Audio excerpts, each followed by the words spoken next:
Hey guys, and welcome to another edition of Pwned Clips How to Clean Something. Today we're going to be reviewing how to clean a Super Nintendo. I've found a pretty nasty one. This one was my roommate's, and been sitting in a closet for quite a while, and it's kind of nasty, as you can see. I mean, for some reason this part right here kept its color.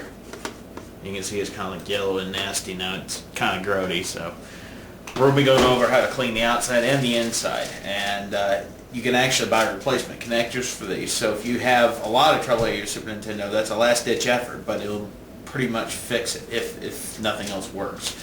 So without further ado, let's go over what you need to take care of this project.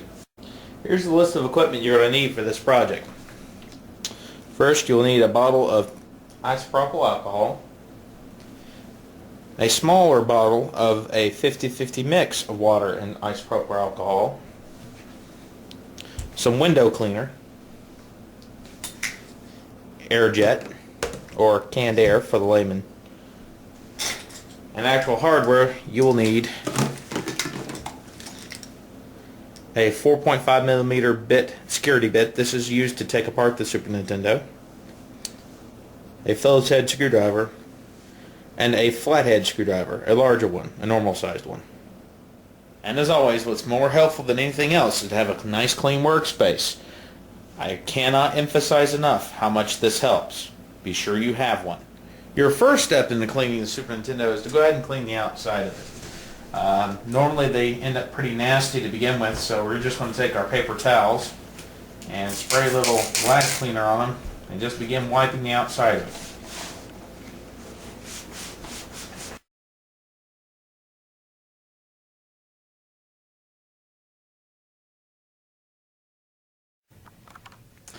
Next step is to take the screws out and take it apart.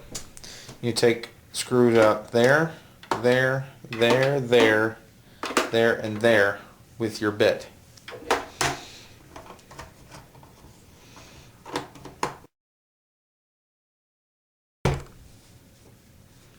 Alright. Take those 6 case screws and set them aside. Flip the Super Nintendo over and gingerly take the top out. This part right here you may stick. Turn it like so. Take it out.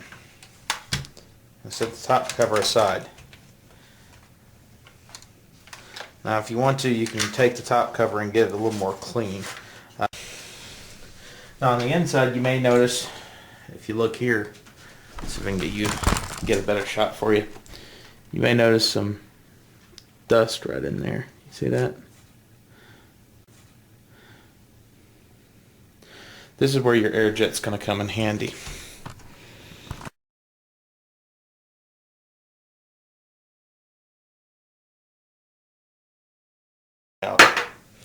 That's most of your major debris.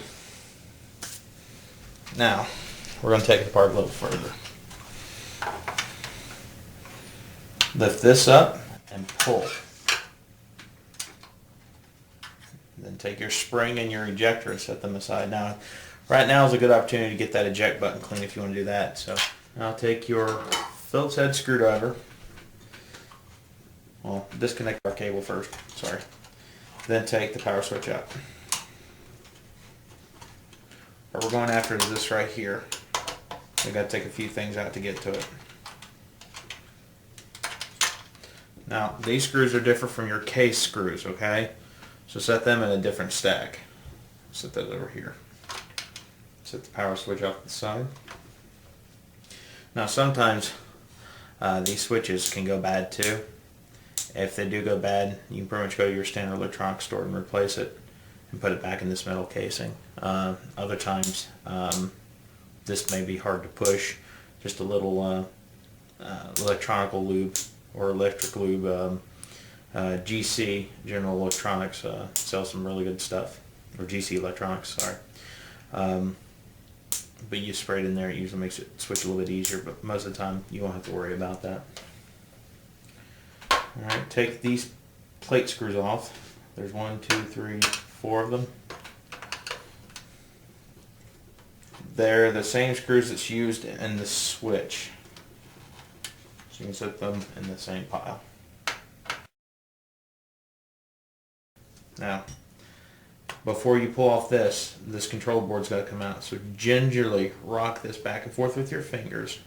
I mean ginger. If this breaks, you're screwed. Take that out. If you have trouble with your controllers, you can probably clean that with Brasso and alcohol, just like you do the cartridges in my previous videos, but I'm not going to because most of the time it's not necessary. Set that off to the side. Pull your plate off. Oh, wait, nope, you can't, sorry. You have to take these two screws out. They are also different from the rest, so those get their own pile. So there should be 3 different piles of screws here.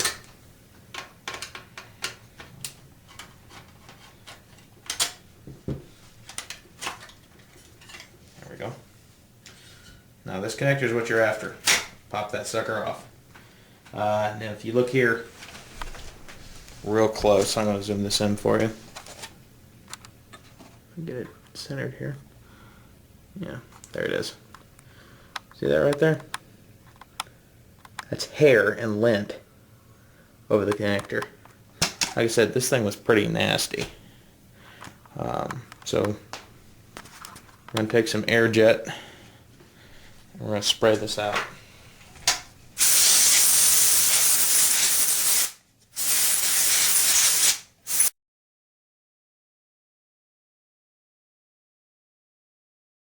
Point, you can probably take a paper towel, and again, I can't emphasize this enough, don't use Windex on electronic parts. They have an ammonia buildup behind them, and if you're going to do it on the inside, use the diluted mixture that I mentioned in one of my previous videos.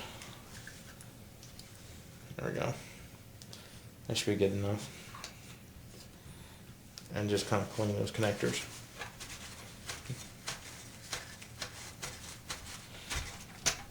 Just kind of squeeze them.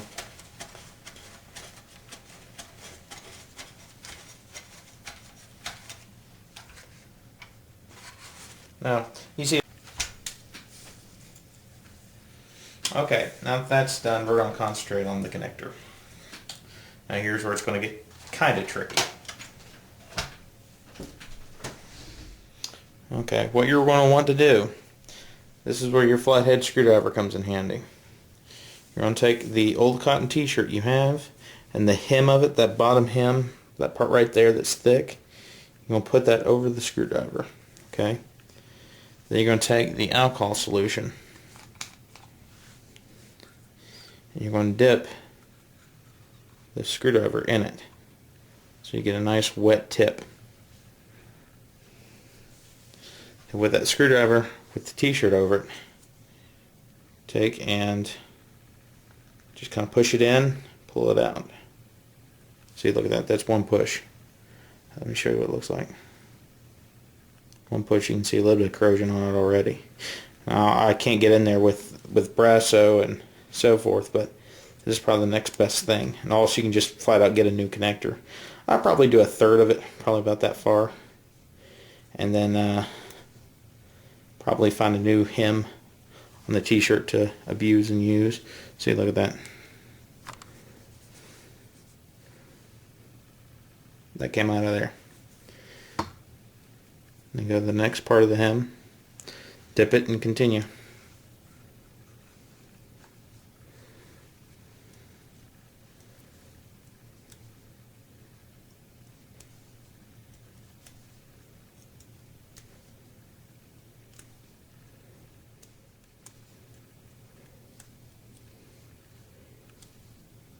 Okay.